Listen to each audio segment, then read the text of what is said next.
Itu keren. Kehidupan dalam rencana Tuhan. Kerajaan Mongol yang dipimpin oleh Kubilai Khan merupakan kerajaan yang sangat kuat pada abad ke-13. Mongol memiliki wilayah kekuasaan yang tersebar di berbagai negara seperti Rusia, Asia Tengah, China, Irak, Polandia, maupun wilayah Asia Tenggara. Dalam buku 7 Abad Penantian, karya Yati Lestari diceritakan bahwa Kubilai Khan sangat tertarik untuk menguasai Pulau Jawa. 3 kali Kubilai Khan mengirim utusan untuk meminta upeti dari kerajaan Singasari ketika itu. 1280, tahun 1281, tahun 1286.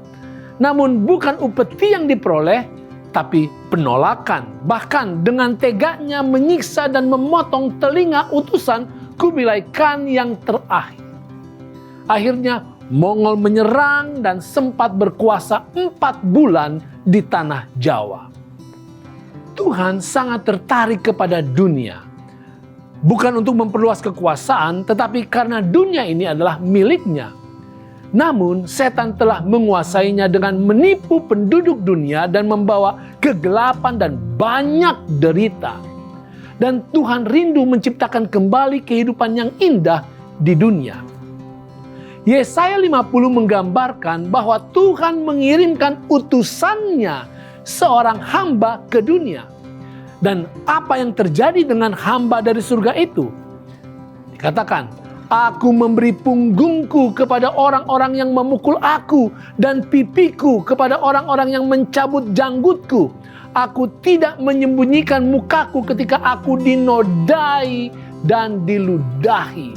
Yesaya 50 ayat 6. Saudara, ketika seorang utusan disiksa, itu bukan hanya menyakitkan utusan tersebut, tetapi menghina dan menantang yang mengutus dia.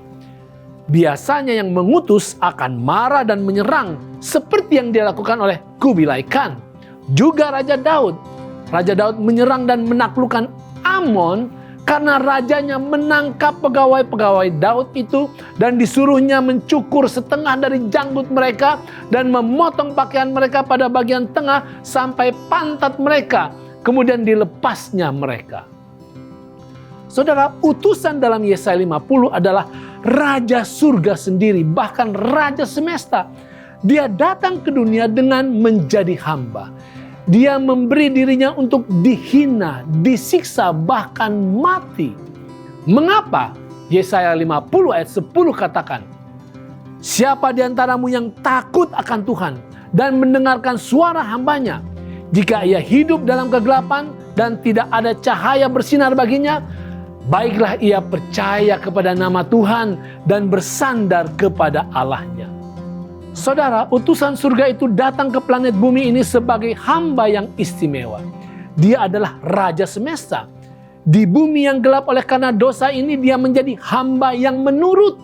Dia memberi hidupnya untuk dihina, disiksa, dan bahkan mati. Mengapa? Di dalam penurutan yang tak bercacat sebagai hamba sorga, dia mengalahkan dosa. Setan sebagai sumber dosa juga. Dengan demikian hamba itu menyediakan penebusan untuk pengampunan dan keselamatan bagi setiap orang yang mau percaya dan bersandar kepada Allah. Itu keren.